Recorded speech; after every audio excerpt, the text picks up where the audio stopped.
ठीक है भाई, अभी इधर देख लें, थोड़ा सा आगे आ जाओ बेटा, इतना पीछे नहीं बैठो। चैप्टर नंबर 11, यहाँ पे जो चीज़ें भी मैंने मेंशन की हैं ये सारी इंपॉर्टेंट बातें हैं विद रिस्पेक्ट टू MCQs, और इसके अलावा ये तकरीबन पूरे चैप्टर का मेरे ख्याल में 40% होगा या 50% होगा, सही है।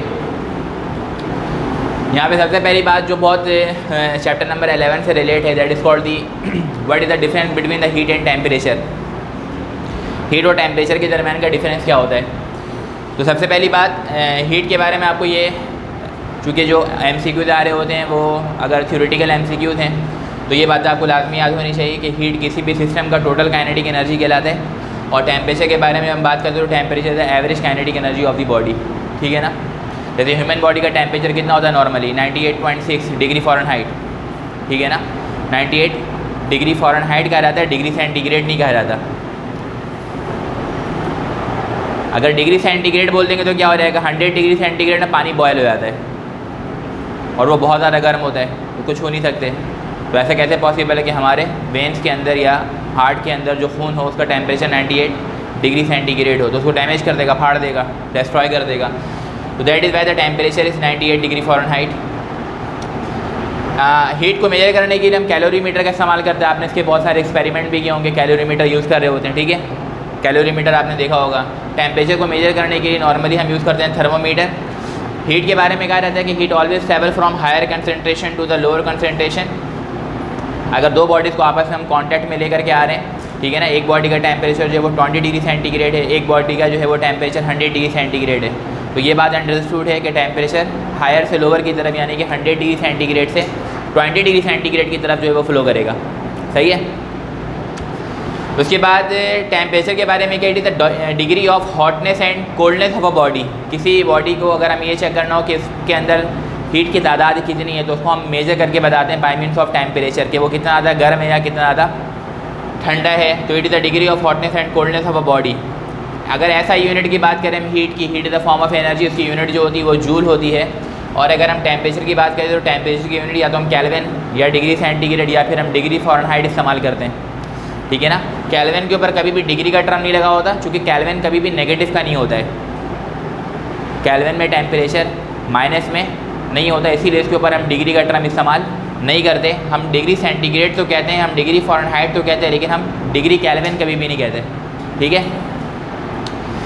अच्छा, ये केल्विन, डिग्री सेंटीग्रेड और Fahrenheit, this are the scales of temperature, जिससे हम टेम्परेचर को एक्चुअली में मेजर कर रहे होते हैं। एक और स्केल होता है जो आपके बुक में नहीं, that is called the Rankine scale, ठीक है ना, RANKIN, रैंकिन स्केल भी एक होता है हमारे पास। तो ये कुछ हमारे पास बेसिक डिफरेंस है हीट और टेम्परेचर। चैप्टर को स्टार्ट करने से पहले थोड़ा सा इंट्रोडक्शन दिया, थोड़ा सा रिकॉल करवाया आपको कि हीट और टेम्परेचर की तरह मैंने एक्चुअली में डिफरेंस क्या क्या मौजूद है हमारे पास। स्केल्स ऑफ टेम्परेचर पर अगर आ जाएं, जैसे केल्विन मैंने आपको बताया, degree centigrade, degree Fahrenheit, this are the scales of temperature by which we can measure the amount of temperature of a body. दो बॉडी आपके हाथ में मौजूद है, आपको एक को छूने के बाद थोड़ा सा गर्म लग रहा है, एक को छूने के बाद थोड़ा सा ठंडा लग रहा है, तो आप सेंस ऑफ टच से ये बता सकते हैं कौन सी बॉडी ठंडी और कौन सी बॉडी गर्म है, लेकिन छू के ये नहीं बता सकते कि सर इस बॉडी का टेम्परेचर जो है वो 28.9 डिग्री सेंटीग्रेड है और इस बॉडी का टेम्परेचर जो है 65.7 डिग्री सेंटीग्रेड है। उसके लिए हमें क्या चाहिए होता है, मेजरिंग डिवाइस। अगर किसी इंसान को फीवर हो जाए तो छू करके ये बता सकते हैं हाँ इसको बुखार है, कितना है ये नहीं बता सकते, ठीक है ना। तो उसके लिए हम क्या यूज़ करते हैं, स्केल्स ऑफ टेम्परेचर। तो एक हमारे पास सेल्सियस स्केल है, सेल्सियस स्केल को हम क्या कहते हैं, सेल्सियस स्केल को दूसरा नाम क्या कहलाता है, Celsius scale, also known as the laboratory scale, ये भी पूछते हैं, ठीक है ना। सेल्सियस स्केल, इसको हम लेबॉर्ट्री स्केल भी कहते हैं। लेबॉर्ट्री क्यों कहते हैं, जब आप लैब में जाते हैं आपने देखा होगा, आपने जितने भी थर्मामीटर इस्तेमाल किए होंगे वो सारे डिग्री सेंटीग्रेड वाले होते हैं, है ना। इसका मतलब ये लेबॉर्ट्री स्केल भी कहलाता है, ये सेल्सियस स्केल भी कहलाता है। उसके बाद दूसरा एक स्केल हमारे पास, that is called Kelvin scale. Kelvin जो है, केल्विन स्केल जो है, इसका जो दूसरा नाम होता है ये कहलाता है industrial scale, industrial thermometer. Industries के अंदर जो टेम्परेचर की मेजरमेंट करते हैं वो हम किस में कर रहे होते हैं, केल्विन में मेजर कर रहे होते हैं। जब भी हम इसको क्या कहते हैं, केल्विन स्केल या फिर इंडस्ट्रियल स्केल या इंडस्ट्रियल थर्मोमीटर भी हम इसको कहते हैं। और उसके बाद देखा हुआ फ़ारेनहाइट स्केल, डॉक्टर के पास जाते हैं, क्लिनिक हॉस्पिटल जब हम जाते हैं या इंसान का जब फीवर चेक किया जाता है तो उसके पास एक थर्मोमीटर होता है स्पेसिफिक टाइप का जिसको हम कहते हैं क्लिनिकल थर्मोमीटर। तो Fahrenheit scale is also known as the clinical thermometer, इसको क्लिनिकल थर्मोमीटर भी कहा जाता है। क्लिनिक वगैरह में, हॉस्पिटलाइजेशन वगैरह में हम इसको इस्तेमाल कर रहे होते हैं। अगर सेल्सियस स्केल है, केल्विन स्केल है, फ़ारेनहाइट स्केल है, तो आखिर हम इसको किस तरीके से मेजर कर सकते हैं? How can we measure the 1 Celsius या 1 डिग्री सेंटीग्रेड कितना होता है, 1 केल्विन किसके बराबर है, 1 फ़ारेनहाइट किसके बराबर है, ठीक है ना। तो अगर हम सेल्सियस स्केल की बात करें तो यहाँ पर मैंने 3 लाइनें ड्रॉ की हैं, 1, 2 and 3। This are the 3 lines, which are the 3 different thermometer, ठीक है ना। जिस तरीके से ये एक थर्मोमीटर है, मैंने यहाँ पे इसको इस तरीके से यहाँ पे ड्रॉ कर दिया, सही है। हर थर्मोमीटर का अपना फ्रीजिंग पॉइंट होता है, अपना बॉइलिंग पॉइंट होता है। इसका LFP के माने वो लोअर फ्रीजिंग पॉइंट, UFP मतलब अपर फ्रीजिंग पॉइंट नहीं, इसको बोलेंगे अपर फिक्स पॉइंट। ये क्या है? Upper fix point. और ये क्या है? Lower fix point. LFP के माने क्या है? Lower fix point. और UFP के माने क्या है? Upper fix point. तो लोअर फिक्स पॉइंट को और क्या कहते हैं हम? Freezing point, FP freezing point. और अपर फिक्स पॉइंट को और क्या कहते हैं? That is called the boiling point. तो किसी भी थर्मोमीटर के अंदर ये बातें लाजमी होंगी कि इसका एक लोअर फिक्स पॉइंट होता है, उसका एक अपर फिक्स पॉइंट होता है। अगर ये एक थर्मोमीटर है तो यहाँ पर इसका नीचे जो होगा फ्रीजिंग पॉइंट होगा, ऊपर जो होगा इसको एक बॉइलिंग पॉइंट होगा।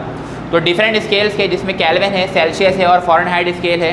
तो इसके अंदर जो लोअर फिक्स पॉइंट होता है वो होता है 0 degree centigrade, that is called the freezing point of Celsius scale, ठीक है ना। That is called the laboratory thermometer. उसका जो फ्रीजिंग पॉइंट है वो कितना है? 0 डिग्री सेंटीग्रेड है। और अपर फिक्स जो पॉइंट है वो उसका कितना होता है? 100 डिग्री सेंटीग्रेड। और हर थर्मोमीटर के अंदर जो है एक हम ख़ास किस्म का लेंथ ऑफ लिक्विड कॉलम बनाते हैं उसके अंदर, जिसके अंदर कभी मरकरी, कभी अल्कोहल, इस तरीके की चीज़ें जो है वो उसके अंदर मौजूद होती हैं। जैसे फ़ारेनहाइट स्केल, जैसे आप फीवर मेजर करते हैं तो उसके अंदर नॉर्मली जो है वो क्या होता है? वो मरकरी मौजूद होता है। और इसी तरीके से जो हमारे पास लेबॉर्ट्री में जो थर्मोमीटर हम इस्तेमाल कर रहे होते हैं उसके अंदर देखा होगा रेड कलर का एक लाइन होती है जो ऊपर और नीचे हो रही होती है। तो वो रेड कलर के एक्चुअली में क्या है? वो अल्कोहल हम इस्तेमाल कर रहे होते हैं वहाँ पर। ऐसा मीडियम इस्तेमाल करते हैं थर्मोमीटर के अंदर जिसका बॉइलिंग पॉइंट जो वो कम हो। इंसान का टेम्परेचर बहुत ज़्यादा एक्सीड करता है, रीच करता है 104-105 डिग्री फ़ारेनहाइट। तो ये एक लोअर टेम्परेचर है, ठीक है ना। जब लोअर टेम्परेचर है तो इसके अंदर हम एक ऐसा इक्विपमेंट इस्तेमाल करेंगे जो इस टेम्परेचर को एब्जॉर्ब करने के बाद अपना लेवल बढ़ाना शुरू कर दे। अगर हम हाई बॉइलिंग पॉइंट का मटेरियल यूज़ करेंगे तो वो इंसान के टेम्परेचर को कभी भी एब्जॉर्ब करके एक्सपेंशन प्रोड्यूस नहीं करेगा, तो इसका मतलब वो फीवर को मेजर करके भी नहीं बता सकता। बात समझ में आ रही है ना। तो हमने सेल्सियस स्केल के अंदर जो हमारे पास है हम अल्कोहल यूज़ कर रहे होते हैं नॉर्मली। 0 डिग्री सेंटीग्रेड इसका फ्रीजिंग पॉइंट है, 100 डिग्री सेंटीग्रेड जो है वो इसका बॉइलिंग पॉइंट है। अगर आप इसको डिफ्रेंशिएट करके देखेंगे तो 0 से लेकर के 100 तक टोटल नंबर ऑफ लाइनें कितनी होंगी? हर थर्मोमीटर में देखा होगा जैसे स्केल में कैलिब्रेशन होती है, 1 मिलीमीटर, 2 मिलीमीटर, 3 मिलीमीटर, अब 2 कहाँ तक जाता है? 15 सेंटीमीटर, 30 सेंटीमीटर। स्केल के लेंथ के ऊपर डिपेंड करता है। मीटर स्केल 100 सेंटीमीटर तक का होता है ना। तो इसी तरीके से थर्मोमीटर में भी कैलिब्रेशन होती है। पहले क्या होगा? 0 डिग्री सेंटीग्रेड, फिर 1 डिग्री सेंटीग्रेड, फिर 2 डिग्री सेंटीग्रेड। इस तरीके से ऊपर जा रहा है कहाँ तक? 100 डिग्री सेंटीग्रेड तक। तो इसका मतलब अगर हम टोटल पार्ट्स देखें 0 से लेकर के 100 तक, तो टोटल पार्ट्स हमें कितने मिलेंगे? 100। तो इसका मतलब सेल्सियस स्केल का ये जो लिक्विड कॉलम की जो लेंथ है is divided into 100 equal parts. इसको 100 बराबर हिस्सों में डिवाइड करवाया जाता है। एंड हर एक पार्ट जो है, each one part is called 1 degree centigrade. हर एक पार्ट क्या कहलाता है? 1 डिग्री सेंटीग्रेड कहलाता है। यहाँ पे ये बात लिखी हुई है, the length of liquid column between the freezing point, ठीक है ना, टू द बॉइलिंग पॉइंट, यानी कि lower fix point two the upper fix point is divided into 100 equal parts. Each one part is called 1 degree centigrade. तो 1 degree centigrade की definition में जो उस थर्मोमीटर के अंदर जो काम हो रहा है उसी के लिहाज से हम इसको एक्सप्लेन कर रहे हैं कि लोअर फिक्स पॉइंट से लेकर के अपर फिक्स पॉइंट तक जो टोटल हमारे पास नंबर ऑफ डिवीजन है वो 100 है। अगर हम हर एक को अलग अलग काउंट करेंगे तो एक्चुअली में क्या कहलाएगा? 1 डिग्री सेंटीग्रेड कहलाएगा। बात क्लियर है ना ये? अच्छा, तो आपको हर स्केल के हवाले से ये याद होना चाहिए कि इसमें लोअर फिक्स पॉइंट क्या होता है, यानी कि फ्रीजिंग पॉइंट कितना है। अगर हम सेल्सियस स्केल की बात करें तो फ़ौरन से आपके दिमाग में आना चाहिए कि इसका फ्रीजिंग पॉइंट जो होता है वो 0 डिग्री सेंटीग्रेड होता है, इसका अपर फिक्स पॉइंट जो होता है वो 100 डिग्री सेंटीग्रेड होता है, ठीक है ना। और अगर आप यहाँ पे जो मैंने ये फार्मूला लिखा हुआ C माइनस 0 और 100, तो इसी कंडीशन से मैंने ये बात निकाली है कि C for the temperature in degree centigrade, 0 is the lower fix point and 100 is the total number of parts. C for the temperature in degree centigrade. What is 0? 0 is the lower fixed point. What is 100? 100 is the total number of parts of the Celsius scale. In which the Celsius scale is divided into equal number of part that is 100। सही है ना। तो यहाँ से मैंने एक term निकाल करके लिखा है, इस चीज़ को हम देखेंगे ये क्या बता रहा है आगे। तो ये सेल्सियस स्केल के हवाले से इंपॉर्टेंट है। अब उसके बाद केल्विन स्केल में जब हम आते हैं तो केल्विन स्केल में भी हमारे पास एक स्केल एक थर्मोमीटर है जिसका लोअर फिक्स पॉइंट अब मैंने यहाँ पर मेंशन नहीं किया, चूँकि मैंने यहाँ बता दिया है कि lower fix point freezing point नीचे वाला होता है, अपर वाला बॉइलिंग पॉइंट है या अपर फिक्स पॉइंट है, इसमें इन चीज़ों को मैंने मेंशन नहीं किया है। यहाँ पे लिखा हुआ 273 kelvin. What is 273 kelvin? 273 kelvin is the lower fix point that is the freezing point in the kelvin scale. सही है ना। और उसके बाद ऊपर क्या लिखा हुआ 373 केल्विन। सही है ना। अगर आप इसको भी चेक करें 373 में से अगर मैं 273 माइनस करवा दूँ तो मेरे पास बचेगा 100। तो इसका मतलब अपर फिक्स पॉइंट से लेकर के लोअर फिक्स पॉइंट तक का जो टोटल डिवीजन होगा वो कितना होगा? 100 होगा। तो इसका मतलब ये भी 100 इक्वल पार्ट्स में डिवाइड हुआ है। तो इसकी डेफिनेशन में कैसे कहूँगा? The length of liquid column between the freezing point. अब फ्रीजिंग पॉइंट यहाँ पे मैं मेंशन कर दूंगा that is 273 Kelvin to the boiling point. इसका बॉइलिंग पॉइंट 373 केल्विन है। Is divided into 100 equal parts. Each one part is called 1 Kelvin. हर एक पार्ट क्या कहलाएगा? 1 केल्विन कहलाएगा। इसमें मैंने एक फॉर्मूला लिखा है K for temperature in Kelvin -273 which is the lower fix point और the freezing point and 100 is the equal number of parts. सही है। अब इस दोनों को अगर मैं इक्वेशन बना दूं कि C-0 और 100 is equal to K -273 over 100, तो इससे आपके पास एक फार्मूला बनेगा जिससे आप डिग्री सेंटीग्रेड और केल्विन के दरमियान कन्वर्जन कर सकते हैं। ठीक है ना। आपने कंबाइंड फार्मूला पढ़ा होगा C-0 और 100 इज इक्वल टू K -273 और 100 is equal to F-32 over 180 which is the combined formula. ये कंबाइंड फार्मूला है। इस कंबाइंड फार्मूले से हम किसी भी स्केल्स के दरमियान जो है डिग्री सेंटीग्रेड, केल्विन और फ़ारेनहाइट के दरमियान जो वो कन्वर्जन कर सकते हैं।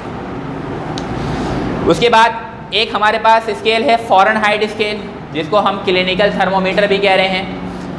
1 डिग्री फ़ारेनहाइट भी लिखा हुआ है कि हम ये बताना चाहेंगे यहाँ पे 1 डिग्री फ़ारेनहाइट किस तरीके से एक्सपेरिमेंट हम कर सकते हैं।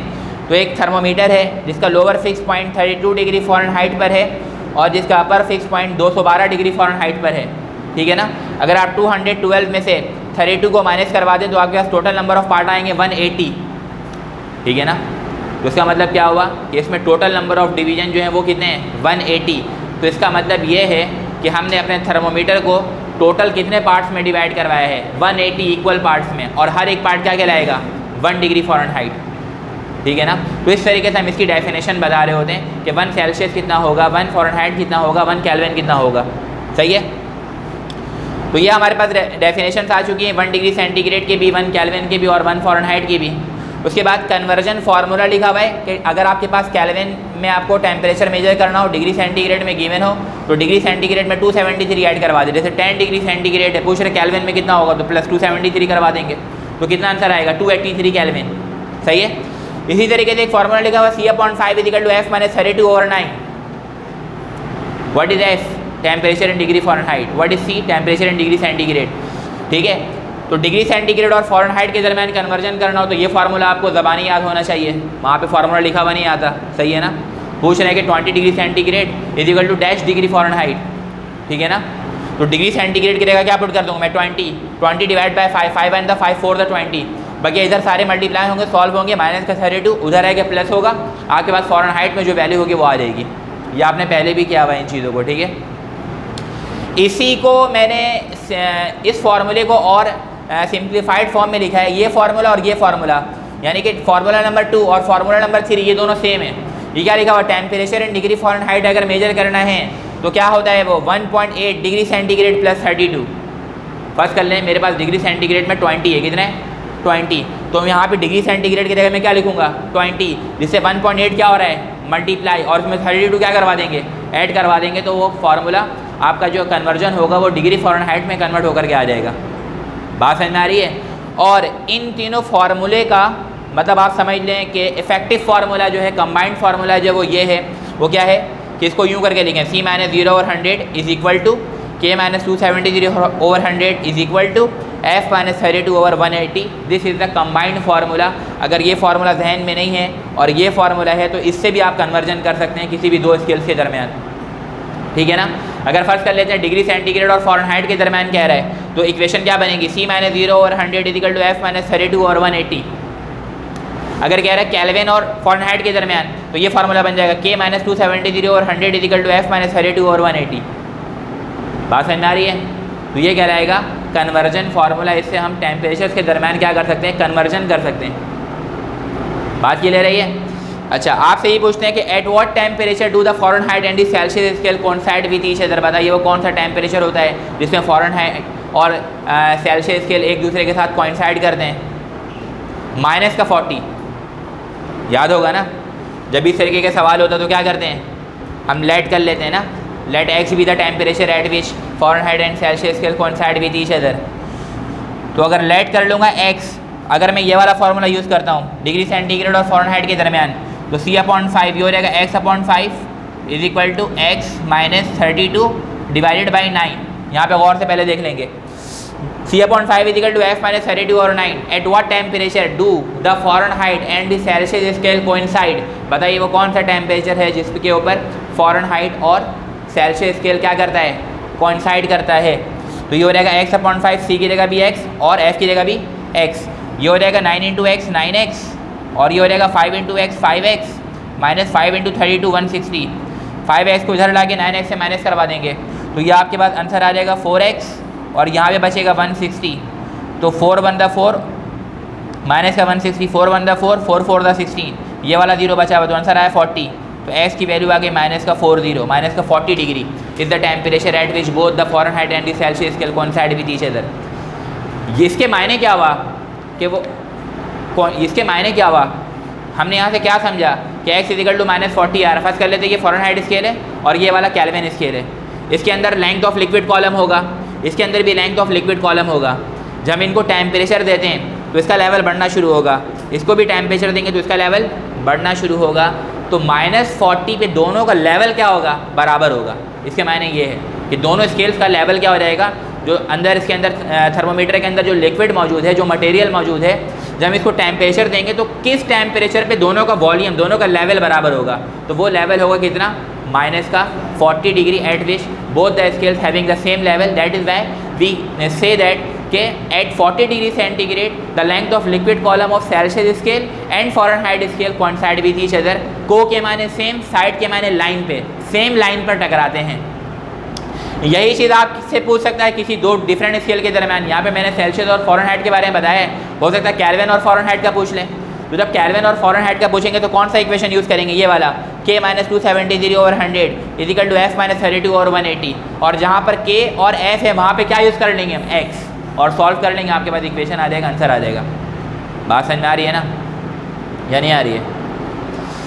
तो ये कुछ कन्वर्जन फार्मूलाज हैं। उसके बाद हमारे पास आगे जो टॉपिक है that is called thermal expansion. ठीक है ना। थर्मल एक्सपेंशन दो किस्म का होता है, एक होता है रियल एक्सपेंशन, एक होता है अपैरेंट एक्सपेंशन। रियल एक्सपेंशन जो एक्चुअली में एग्जिस्ट होता हुआ नज़र आ रहा होता है हमें, जैसे आपने दूध को बॉयल किया, दूध का लेवल ऊपर की तरफ जा रहा है, that is called the real expansion, वो एक्चुअली में हो रहा है, नज़र आ रहा है। ठीक है ना। अपैरेंट एक्सपेंशन क्या है?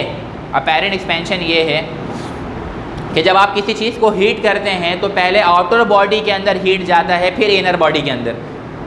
दूध को बॉयल करना है, पहले पतीली के ऊपर क्या होगा, हीट एब्जॉर्ब होने के बाद अंदर जो लिक्विड मौजूद है, जो दूध मौजूद है, वो हीट एब्जॉर्ब करना शुरू करेगा। तो according to thermometric property whenever the heat is supplied to the any system as such the first body will expand first and after that the inner body will expand. पहले outer body जो है वो expand करना शुरू करेगी, फैलना शुरू करेगी, उसके बाद बाहर वाली, अंदर वाली बॉडी जो है वो एक्सपेंड करना शुरू करेगी। तो इसके नतीजे में क्या होता है कि पहले पतीली के अंदर एक्सपेंशन होगा और उसके बाद दूध के अंदर एक्सपेंशन होगा। इसीलिए ये बात बताई जाती है कि जब किसी बॉडी को हम हीट करते हैं या एक पतीली जिसके अंदर दूध मौजूद है उसको जब आप हीट करेंगे तो हीट करने के नतीजे में पहले पतीली के अंदर एक्सपेंशन होगा और पहले दूध का वॉल्यूम ऊपर जाने के बजाय कहाँ जाएगा, नीचे की तरफ जाएगा, उसके बाद ऊपर की तरफ जाएगा। तो ये बात भी इंपॉर्टेंट है थर्मोमेट्रिक प्रॉपर्टी के मुताबिक। जब हम किसी बॉडी को हीट करते हैं तो पहले आउटर बॉडी एक्सपेंड करेगी, तो अंदर वाली चीज़ है वो पहले कहाँ जाएगी, नीचे। लेकिन ये जाते हुए नज़र नहीं आती क्योंकि पतीली के अंदर जो एक्सपेंशन है वो बहुत ज़्यादा नहीं होता। और आज तक आपने नहीं देखा होगा कि पतीली फैलते हुए नज़र आ रही है। आप 1 साल से लेकर के 18 साल के हो गए या 17 साल के हो गए, सही है ना, लेकिन पतीली उतनी की, अम्मी के जहेज में जो पतीली आई है तो उसका साइज़ बड़ा नहीं हुआ। आप बड़े हो गए लेकिन पतीली का साइज़ वैसे ही है ना।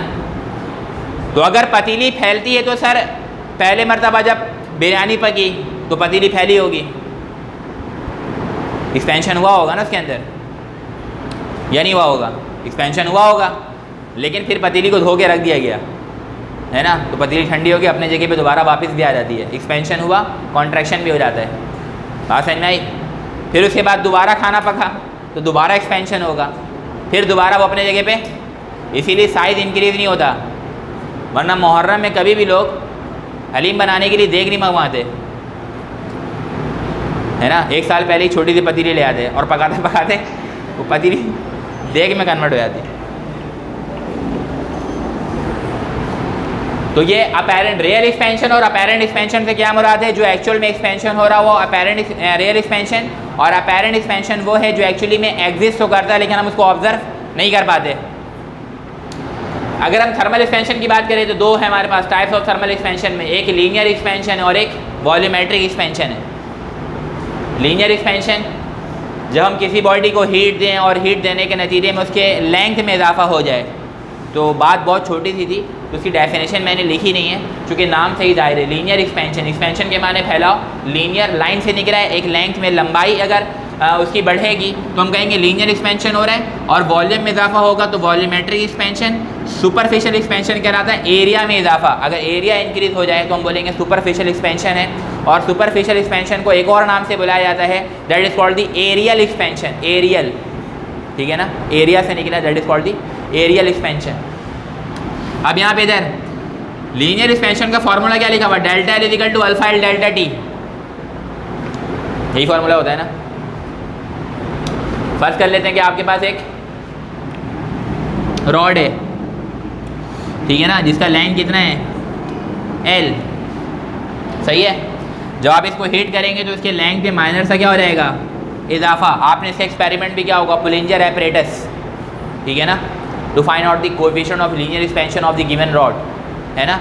कोएफिशिएंट ऑफ लीनियर एक्सपेंशन मालूम करके बताइए गिवन रॉड का। तो जब आप इसको हीट करेंगे तो ये इसका ओरिजिनल लेंथ एल है, और ये जो मैंने चेंज दिखाया ये कहलाता है डेल्टा एल। क्या कहलाता है? Delta L. ये लेंथ एल है at some initial temperature T, when the temperature rises then change of length increases, its length increases which is called the change in length. तो बताने की इस फॉर्मूले को, इस डायग्राम को बताने का मकसद ये है कि अगर आपको चेंज इन लेंथ मालूम करना है तो ये वाला फार्मूला है, delta L is equal to alpha L delta T, where alpha is called the coefficient of linear expansion, जो हर मटेरियल का डिफरेंट होता है। हर मटेरियल का, कॉपर का वायर है उसके लिए अल्फ़ा अलग, सिल्वर का वायर है उसका अल्फ़ा अलग, ब्रास के लिए अलग, ब्रॉन्ज के लिए अलग, स्टील के लिए अलग, आयरन के लिए अलग। आयरन के 1 मीटर का वायर का, आयरन के 1 किलोमीटर के वायर का, दोनों का अल्फ़ा सेम होता है। Alpha depends upon the nature of material. जब तक नेचर चेंज नहीं होगा अल्फ़ा चेंज नहीं होगा, सही है ना। तो अल्फ़ा सिर्फ और सिर्फ किस पर डिपेंड करता है? नेचर पर, मटेरियल के नेचर पर। लेंथ के बढ़ा देने से, टेम्परेचर के बढ़ा देने से, लेंथ के कम कर देने से अल्फ़ा पे कोई इफेक्ट नहीं होता। तो यहाँ पे लिखा हुआ delta L is equal to alpha L delta T. अगर आपको ये चेंज इन लेंथ मालूम करना है कि इसका लेंथ कितना बढ़ा, तो ये वाला फार्मूला आप यूज़ कर सकते हैं, delta L is equal to alpha L delta T, ठीक है ना।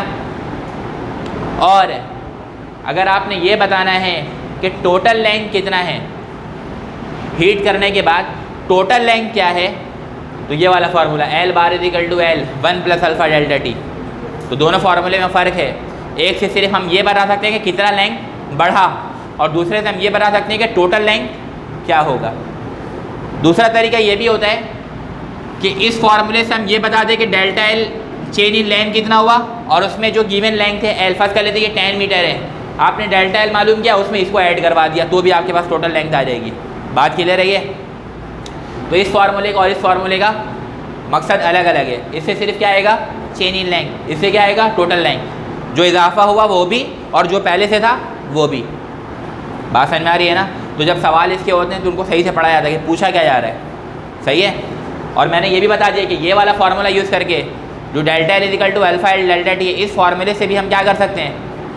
टोटल लेंथ बता सकते हैं। पहले डेल्टा एल बताएंगे, उसके बाद जो ओरिजिनल लेंथ गिवन होगी 2 मीटर, 1 मीटर, 5 मीटर, 6 मीटर, कुछ भी है, उसको हम ऐड करवा देंगे डेल्टा एल में, तो आपके पास आंसर आ जाएगा। उसके बाद यहाँ पे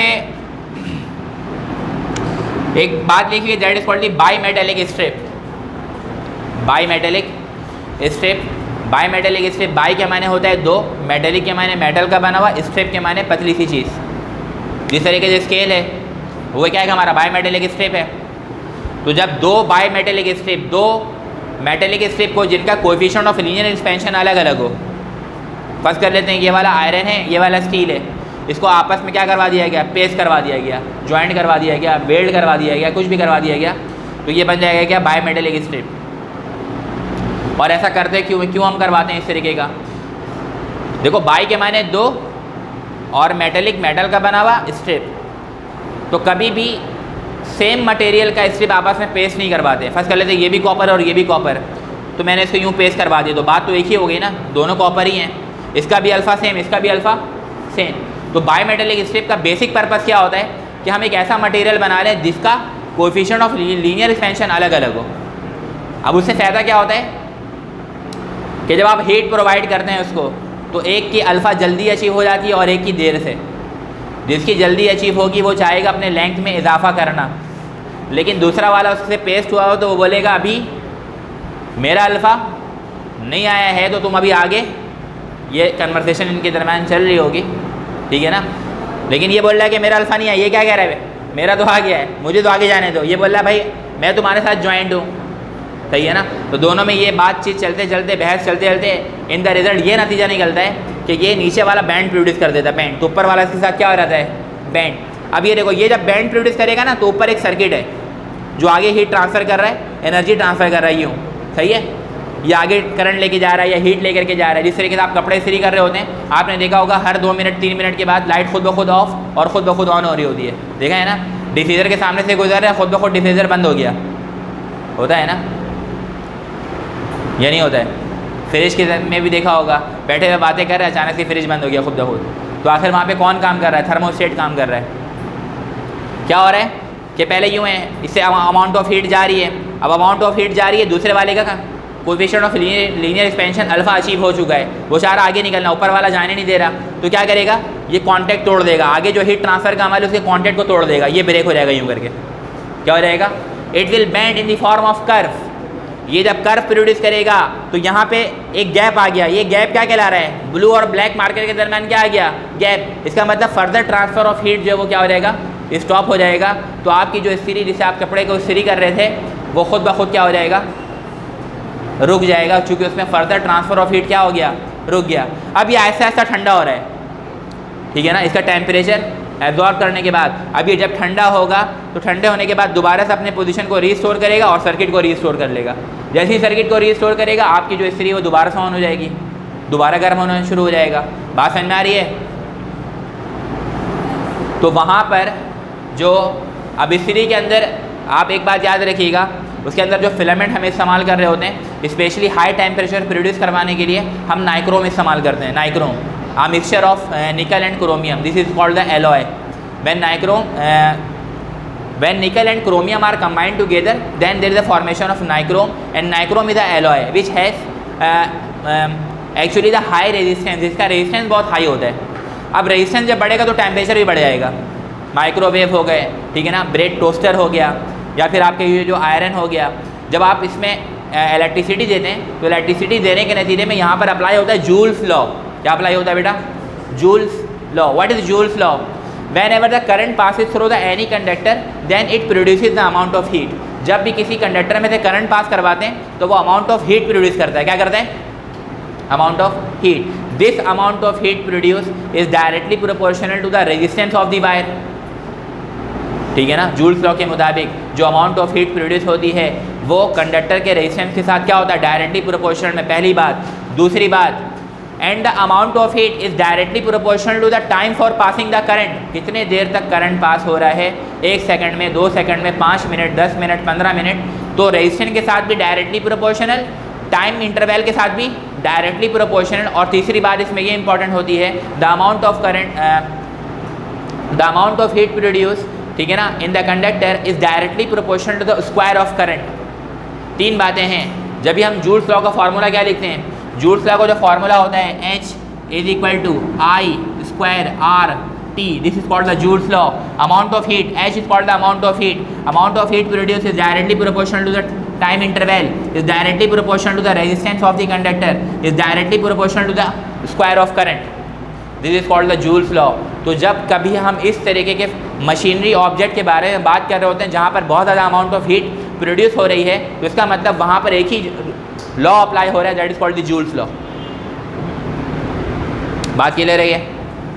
रेजिस्टेंस ज़्यादा, हीट ज़्यादा, टाइम इंटरवल ज़्यादा, हीट ज़्यादा, और करंट ज़्यादा तो अमाउंट ऑफ हीट ज़्यादा।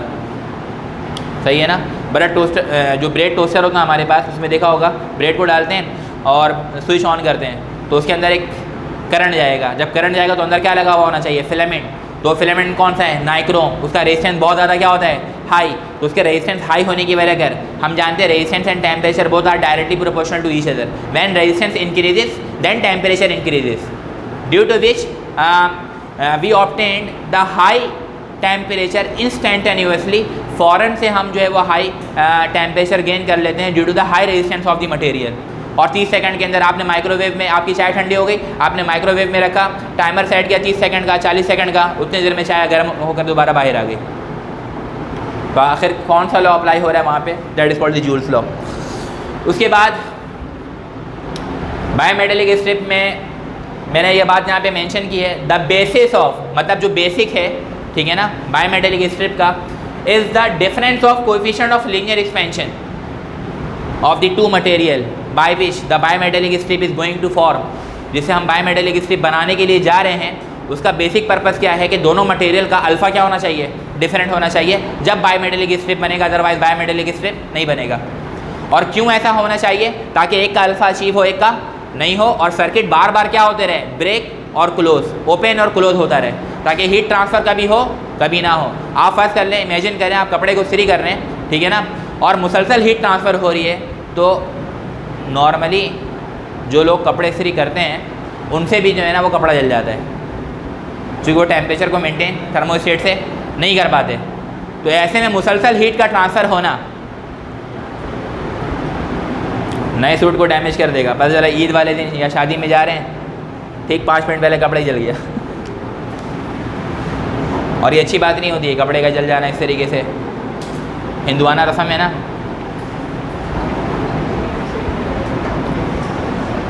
एप्लीकेशन थर्मोस्टेट में इस्तेमाल होता है। थर्मोस्टेट एक डिवाइस है जिसे हम रिक्वायर्ड टेम्परेचर मेंटेन करते हैं, ठीक है ना। आप कपड़े प्रेस कर रहे हैं और उसमें आपने देखा कि जॉर्जेट का सूट है, तो उसमें कभी भी हाई टेम्परेचर रख के आप कपड़े को प्रेस नहीं कर सकते, फ़ौरन से जल जाएगा, सुराख हो जाएगा, आर पार नजर आएगा। आई बात समझ में? और कॉटन के सूट में आप हल्के टेम्परेचर पे कपड़े को प्रेस नहीं कर सकते, वो कभी भी सीधा नहीं होगा। तो it depends upon the nature of कपड़ा। सही है? थर्मोस्टेट एक डिवाइस है जिससे हम रिक्वायर्ड टेम्परेचर जो है वो मेंटेन कर रहे होते हैं। माइक्रोवेव के अंदर, एयर कंडीशन के अंदर ये थर्मोस्टेट जो है वो क्या हो रहा होता है? बायोमेटेलिक स्ट्रिप जो है वो इस्तेमाल हो रहा होता है, ठीक है। अब एयर कंडीशन की एग्जाम्पल ले लें। एयर कंडीशन लोगों ने ऑन किया और हमारी पब्लिक ऐसी 16 पे सेट कर दी है। अब 16 पे करने से देखिए नुकसान क्या होगा? नुकसान ये होगा, उसके अंदर लगा हुआ थर्मोस्टेट क्यों लगाया गया है कि जैसे ही रूम का टेम्परेचर और एसी का टेम्परेचर बराबर हो जाए वो ट्रिप हो जाएगा।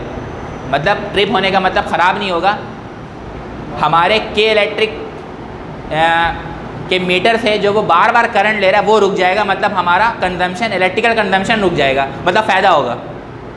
लेकिन आपने क्या किया? उसको 16 पे सेट किया। अब 16 पे सेट करने से क्या हुआ कि जब तक रूम का टेम्परेचर 16 डिग्री सेंटीग्रेड पर नहीं आता, जब तक वो ट्रिप नहीं होगा। ट्रिप कब होता है? When internal and outer temperature both are same, then the equipment becomes trip. अब आपने 16 पे सेट किया रूम का टेम्परेचर, 16 पहुँच ही रहा नहीं है रूम का टेम्परेचर, 1 घंटे गुजर गया, 2 घंटे गुजर गया, 16 नहीं पहुँचा, तो इसका मतलब 2 घंटे तक वो मुसलसल क्या ले रहा है? करंट ले रहा है मीटर से, और बिल क्या आएगा? ज़्यादा आएगा। और यही अब अगर आपने उसको सेट किया 26 डिग्री सेंटीग्रेड पर, तो रूम का टेम्परेचर 26 डिग्री सेंटीग्रेड पर जल्दी अचीव हो सकता है, क्योंकि गर्मी के दिनों में अभी जो टेम्परेचर चल रहा है वो तकरीबन इतना ही चल रहा होगा। या आप गर्मी के दिनों में बात कर लें, ठीक है ना, अभी तो सर्दी गर्मी, सर्दी गर्मी, ठीक है ना, सुबह को नज़ला, शाम को खांसी, यही है कराची। सही है? तो अगर आप गर्मी के दिनों में जाएँ तो गर्मी में क्या हो रहा होता है कि टेम्परेचर चले जाता है कराची के अंदर 40 डिग्री सेंटीग्रेड तक, तो 40 से 26 करीब है। अगर आप थर्मोस्टेट सेट करेंगे एयर कंडीशन का 26 डिग्री सेंटीग्रेड पर, तो क्या होगा कि रूम टेम्परेचर जल्दी अचीव हो जाएगा 26 डिग्री सेंटीग्रेड। तो जैसे ही जल्दी अचीव होगा वो ट्रिप हो जाएगा खुद ब खुद। अब कोई बाहर जा रहा है, कोई अंदर आ रहा है, रूम से बाहर आना जाना चल रहा है, इसके नतीजे में क्या होगा, टेम्परेचर जो है रूम का 26 से दोबारा बढ़ना शुरू होगा 28, 29, 30। जब डिफरेंस आएगा टेम्परेचर का, एयर कंडीशन खुद ब खुद काम करना शुरू कर देगा ताकि दोबारा टेम्परेचर मेंटेन करवा दे, ठीक है ना। इसीलिए टेलीविजन में ऐड भी दिखाते हैं कि अपने AC का थर्मोस्टेट कहाँ कितने पे सेट रखिए, 24 पे 26 डिग्री सेंटीग्रेड पर, ठीक है।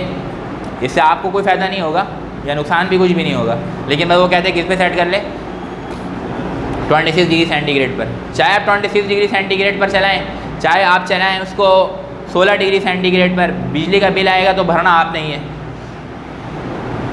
पहले होता था AC अल्टरनेटिंग करंट पे काम करने वाला, ठीक है ना। अब है DC इन्वर्टर है, बिजली के बिल में फ़र्क नहीं आया। लेकिन बात समझ में आ रही है। आज के दौर में अगर आप AC ख़रीदने के लिए जाएं जो DC से जो अलग है एयर कंडीशन, आप अगर वो ख़रीदने के लिए जाएंगे तो वो आपको मिल जाएगा बामुश्किल 1 टन 1.5 टन का मिल जाएगा आपको 40 से 45 हज़ार रुपये का, सही है। जब इन्वर्टर नहीं आया हुआ था, अब आ चुका है क्या इन्वर्टर, मतलब मॉडिफाइड टेक्नोलॉजी है, तो मॉडिफिकेशन है AC के अंदर। तो अगर आप वो ख़रीदने के जाएंगे 1.5 टन का एक AC, तो अभी जहाँ तक मेरा ख्याल है अभी सर्दी में रेट कम हो जाता है, सर्दियों में। गर्मी के दिनों में उसका रेट, अभी लास्ट टाइम जब मैंने ख़रीदा था उसका रेट था 67,000, तकरीबन 2 साल हो गए इस बात को, ठीक है।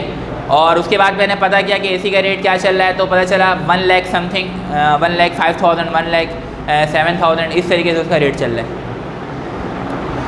तो उसके महंगे होने की वजह क्या है, चूँकि अगर आप उसकी जगह AC लगाएंगे, ठीक है ना, तो वो मुसलसल क्या करेगा आपके बिजली के बिल को बढ़ाते रहेगा। लेकिन बात सारी आकर के यहाँ रुक जाती है कि चाहे बंदा AC लगाए चाहे इन्वर्टर लगाए, दोनों में बिजली का बिल में फ़र्क नज़र नहीं आ रहा है।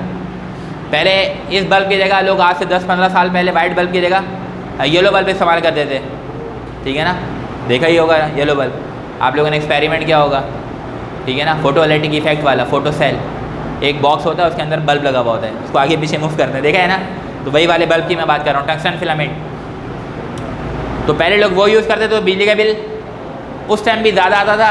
अब लोग LED बल्ब यूज़ कर रहे हैं, वो होता है 100 वाट का, ये है 15 वाट का, दोनों में बहुत फ़र्क है। लेकिन बिजली के बिल में फ़र्क, महंगाई इतनी होगी, क्या कर सकते हैं। Relation between the alpha and beta, alpha और बीटा के दरमियान का रिलेशन, बीटा बराबर होता है 3 अल्फ़ा के, है ना, या फिर अल्फ़ा बराबर होता है 1/3 बीटा के। ये सारे फार्मूलाज, ये सारे जो बातें हैं याद रखेंगे तो MCQs में हेल्पफुल होगा। उसके बाद alpha and beta have same units, kelvin inverse और डिग्री सेंटीग्रेड इन्वर्स, दोनों की यूनिट सेम होती है, या तो डिग्री सेंटीग्रेड इन्वर्स या तो केल्विन इन्वर्स, सही है। अच्छा, ये वाला जो टॉपिक है मोड ऑफ हीट ट्रांसफ़र, जिसमें कंडक्शन है, कन्वेक्शन है, रेडिएशन, इसको भी बहुत तरीके से सुनने की ज़रूरत है। यहाँ पे बातें बहुत कम लिखी हुई है, बताऊँगा मैं ज़्यादा। यहाँ पे लिखा हुआ कंडक्शन, कंडक्शन में सिंपल सी बात लिखी हुई है, heat transfer without changing the position of molecule, ठीक है ना। एक ऐसा प्रोसेस हीट ट्रांसफ़र का, what is mode of heat transfer, it is the process of heat transfer by which we can transfer the heat from one position to the another position. उसके लिए हम कौन कौन सा प्रोसेस इस्तेमाल करते हैं, this are the 3 process and 3 methods, conduction, convection, radiation. अगर बात कंडक्शन की है तो कंडक्शन होता है कंडक्टर के अंदर, पहली बात, यानी कि मेटल्स के अंदर, है ना। और दूसरी बात ये, जब भी कंडक्शन का अमल होगा कि जब हम हीट को ट्रांसफ़र करवा रहे हो थ्रू कंडक्शन, तो उसके लिए आप एक बात याद रखेंगे कि मॉलिक्यूल की पोजीशन चेंज नहीं होती। When heat is transfer, let suppose ये एक वायर है, यहाँ से हीट इधर जा रहा है, तो इधर के वायर का मटेरियल इधर नहीं आएगा, इधर के वायर का मटेरियल इधर नहीं आएगा, तो इसका मतलब मॉलिक्यूल की पोजीशन चेंज नहीं होती है whenever there is a transference of heat by conduction. पहली बात इंपॉर्टेंट। दूसरी बात जो इंपॉर्टेंट है कंडक्शन में वो ये है, मीडियम इज़ रिक्वायर्ड।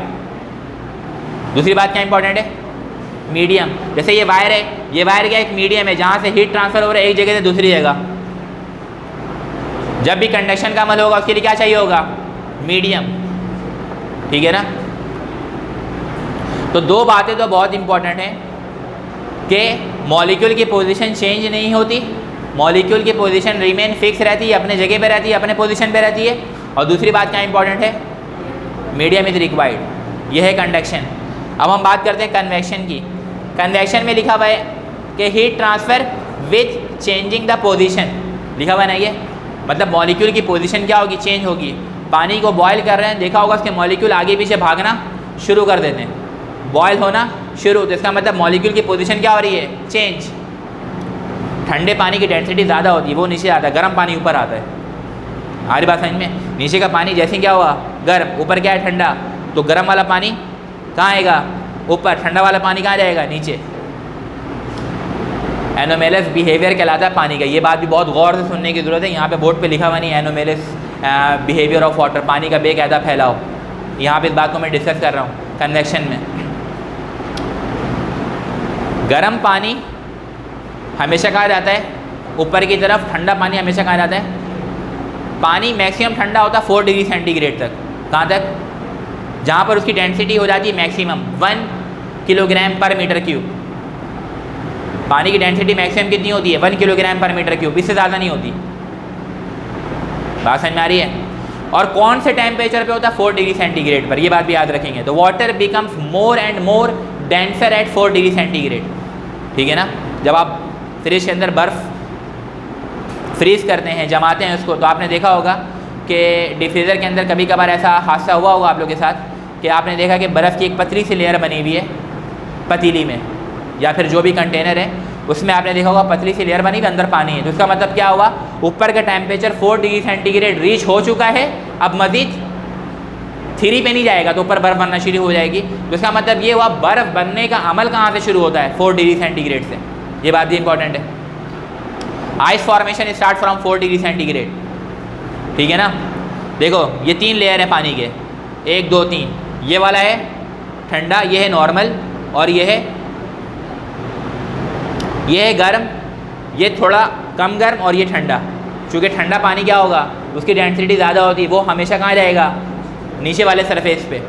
ये ठंडा हो चुका है। बाहर क्या है, एटमॉस्फेयर, बाहर क्या है, जैसे पाकिस्तान की अगर हम बात कर लें, पाकिस्तान के जो नॉर्दर्न एरियाज़ हैं वहाँ पे टेम्परेचर बहुत ज़्यादा डाउन रहता है, ठीक है ना। कराची में टेम्परेचर जून जुलाई में 40 डिग्री को टच कर रहा है, यही नॉर्दर्न एरियाज़ में -2, -4 और -10 चल रहा है। लोग वहाँ पे गिलाफ और रज़ाई लेकर के सो रहे हैं विदाउट फैन। बात समझ में आ रही है। पाकिस्तान के नॉर्दर्न एरियाज़ में रहेंगे तो आप देखेंगे जो चीज़ हमें बहुत ज़्यादा अशद हमारी ज़रूरत है, वहाँ पे तो वो चीज़ है ही नहीं। पंखे का हिसाब किताब नहीं वहाँ पे। कोल्ड ड्रिंक अगर उनको पीना है, ठंडा करना है, तो आबशार से पानी आ रहा है, एक पाइप घर में उतार देते हैं, और वो पानी इतना ठंडा है कि 5-10 मिनट तक नीचे कोल्ड ड्रिंक पे गिरेगा तो कोल्ड ड्रिंक उतनी ही ठंडा होगा जितना फ्रिज में रखने के बाद हो जाता है, ठीक है।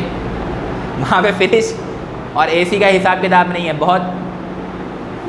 जब आप जाएंगे तो देखेंगे बहुत सारे लोग गए हुए भी होंगे, सही है। तो ठंडा पानी हमेशा कहाँ फ्लो करता है, नीचे की तरफ। तो मैं आपको ये समझा रहा हूँ कि एक झील है, ठीक है ना, और चारों तरफ क्या है, एटमॉस्फेयर। बात वो और सुनोगे तो समझ में आएगा, ठीक है। एटमॉस्फेयर का मैग्नीट्यूड ज़्यादा है, मतलब वो ज़्यादा अमाउंट में है एज़ कम्पेयर टू द झील। लेक झील एक इतने से एरिया में पूरा एटमॉस्फेयर है। बात समझ में आ रही है। जिस तरीके से आप यूँ करके समझ लें, आपने पानी का एक बॉटल फ्रिज में रखा, तो पानी कम है और फ्रिज का जो मैग्नीट्यूड है टेम्परेचर का वो ज़्यादा है, तो पानी ठंडा होगा, डिफ्यूज़र गर्म नहीं होगा। गर्म पानी अगर हम फ्रिज में रख दे तो डिफ्यूज़र गर्म नहीं होगा, कौन ठंडा होगा, पानी। तो इसी तरीके से झील क्या होना शुरू होगी, ठंडी होना शुरू होगी, है ना। झील का टेम्परेचर सपोज कर लेते 10 डिग्री सेंटीग्रेड तक था, कहाँ तक था, और एटमॉस्फेयर का टेम्परेचर कितना गिर चुका है, -2। मोबाइल देखते हैं, -2 degree centigrade, feeling like -4 degree centigrade show कर रहा होता है ना। तो अब वो एटमॉस्फेयर का टेम्परेचर क्या करेगा, लैग के ऊपर ऐड करेगा, 10 डिग्री सेंटीग्रेड से कितना गिराएगा, 8 से फिर 6 से फिर 4 होगा ना, 4 डिग्री सेंटीग्रेड। तो ठंडा पानी कहाँ जाते जा रहा है? नीचे की तरफ। गर्म पानी कहाँ से आ रहा है? ऊपर की तरफ। अब ऊपर जो पानी है उसका टेम्परेचर कितना पहुँच चुका है? 4 डिग्री सेंटीग्रेड, ठीक है ना। नीचे जो पानी है सपोज कर लेते हैं 6 डिग्री सेंटीग्रेड का है या 8 डिग्री सेंटीग्रेड का, सही है। ऊपर का टेम्परेचर कितना पहुंच चुका है? 4 डिग्री सेंटीग्रेड। अब 4 डिग्री सेंटीग्रेड से क्या होगा? बर्फ़ बनने का अमल शुरू हो जाएगा। The water become more denser at 4 degree centigrade. तो देखो बात सुनो, सारा ठंडा पानी नीचे की तरफ, सारा गर्म पानी ऊपर की तरफ, सारा ठंडा पानी नीचे की तरफ, सारा गर्म पानी। ये अमल चलते चलते क्या होगा? पूरे झील का टेम्परेचर कितना हो जाएगा? 4 डिग्री सेंटीग्रेड। अब ऊपर नीचे नहीं हो सकता पानी, क्योंकि पूरे पानी का टेम्परेचर कितना हो चुका है? 4 डिग्री सेंटीग्रेड। पूरा पानी बहुत ठंडा हो चुका है और उसका टेम्परेचर कितना हो चुका है? 4 डिग्री सेंटीग्रेड। अब पानी के ट्रांसपेरेंस का अमल, ऊपर और नीचे होने का अमल रुक जाएगा। ऊपर वाला जो लेयर है उसका टेम्परेचर कितना है? 4 डिग्री सेंटीग्रेड। अब वो हीट ले रहा है मुसलसल, तो 4 के बाद भी तो टेम्परेचर आगे नीचे गिरेगा ना। 4 के बाद कितना रहेगा? 3। ऊपर एक बार लेयर बन जाएगी बर्फ़ की। नीचे पानी कितने पर है? 4 डिग्री सेंटीग्रेड पर ही है। एक्वेटिक एनिमल्स, जो कोल्ड ब्लडेड एनिमल्स हैं, वो पानी के अंदर आसानी से अपनी ज़िंदगी सर्वाइव कर रहे हैं। कौन से टेम्परेचर पे कर रहे हैं? 4 डिग्री सेंटीग्रेड पर, जिसमें आप जाए तो आप जम जाए, आपकी हार्ट बीट रुक जाए, सही है ना। ऊपर टेम्परेचर 4 डिग्री सेंटीग्रेड हुआ, पानी मोर डेंस हुआ, ठीक है ना। पूरा झील 4 डिग्री सेंटीग्रेड पर आ चुका है। अब मज़ीद टेम्परेचर जो है वो मज़ीद ट्रांसपेरेंस ऑफ वाटर मॉलिक्यूल्स नहीं हो सकते, तो 4 डिग्री सेंटीग्रेड से temperature 3 degree centigrade, 3 degree centigrade से 2 डिग्री सेंटीग्रेड, बर्फ़ की लेयर स्ट्रॉन्ग होते जा रही है। 2 से फिर 1 डिग्री सेंटीग्रेड, 1 के बाद फिर 0 डिग्री सेंटीग्रेड, और 0 डिग्री सेंटीग्रेड में ऊपर एक बर्फ़ की मोटी लेयर बन जाएगी, और नीचे क्या है? 4 डिग्री सेंटीग्रेड वाला पानी। बात समझ आई? बर्फ़ जब बन जाती है तो ऊपर से एटमॉस्फेयर से हीट लेके नीचे ट्रांसफ़र नहीं करती, चूँकि an ice is a perfectly insulator. जो आइस है वो एक्चुअली में क्या? परफेक्टली इंसुलेटर है। आपने देखा होगा कैलेंडर वगैरह में या फिर मूवीज़ वगैरह में, जो इस तरीके के ठंडे इलाके होते हैं, बर्फ़ के पहाड़ होते हैं, उसमें लोग इग्लू बना करके रह रहे होते हैं, बर्फ़ का घर बना करके अंदर रह रहे होते हैं। क्यों? क्योंकि जब अंदर चले जाएंगे उसके, तो जो हवा चल रही है और बर्फ़ के लेयर से वो जब होते हुए आ रही है, तो आपको एक ठंडक महसूस होगी।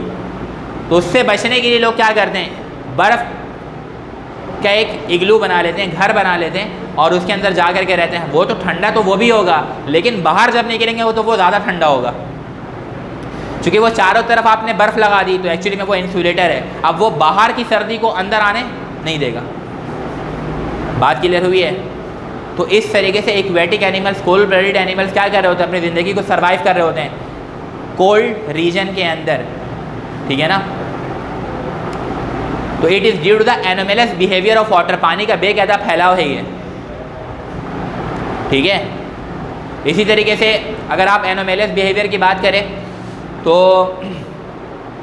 इन रीजन्स में जो पाइप वगैरह हम इस्तेमाल कर रहे होते हैं घरों में, वो बर्स्ट हो जाते हैं, टूट जाते हैं, क्योंकि अंदर पानी फ्लो कर रहा है, पानी जम गया। जब पानी जमेगा, ठीक है ना, जब पानी जमेगा तो क्या होगा? कॉन्ट्रैक्शन होगा कि एक्सपेंशन होगा? ये बताओ। जब बर्फ़ बनती है तो वॉल्यूम बढ़ता है कि कम होता है? जब बर्फ़ बनाते हैं रमज़ान के दिनों में शरबत पीने के लिए,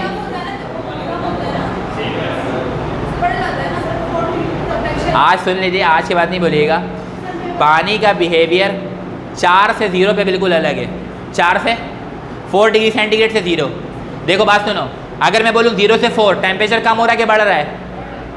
और ये बात नॉर्मल हम पढ़ते हैं कि जब भी टेम्परेचर बढ़ेगा चीज़ एक्सपेंड होगी, लेकिन पानी में ऐसा नहीं होता, चीज़ कॉन्ट्रैक्ट होती है। बात को सुनना पहले गौर से। सॉरी,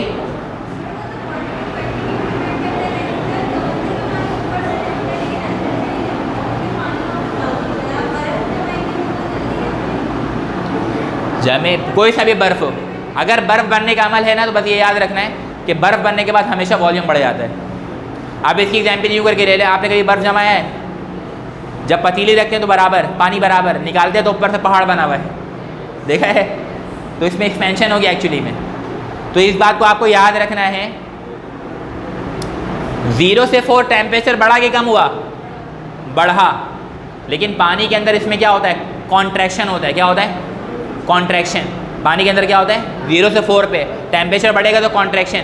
जब बर्फ़ जमाएंगे तो टेम्परेचर कहाँ जाएगा? 4 से 0 की तरफ। तो टेम्परेचर क्या हो रहा है? कम। होना क्या चाहिए था? इसमें कॉन्ट्रैक्शन होना चाहिए था, लेकिन होगा क्या?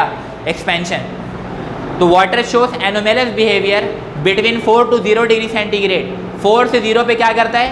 एक्सपेंशन। 0 से 4 पे क्या करता है? कॉन्ट्रैक्शन। उल्टा। बात समझ में आ गई है? तो this is the anomalous behaviour of water. तो सर्दी के दिनों में जब किसी पाइप में से पानी गुजर रहा हो और वो जम जाए तो पाइप बर्स्ट हो जाएगा, फट जाएगा। क्यों? क्योंकि जमने के बाद वो एक्सपेंशन प्रोड्यूस करेगा और पाइप के डायमीटर से ज़्यादा होने की कोशिश करेगा तो पाइप को बर्स्ट कर देगा। चट्टानों के अंदर, रॉक्स के अंदर जब बारिश होती है तो पानी जा कर के जम जाता है और फिर जमने की वजह कर क्या होता है? जब टेम्परेचर गिरता है तो टेम्परेचर गिरने के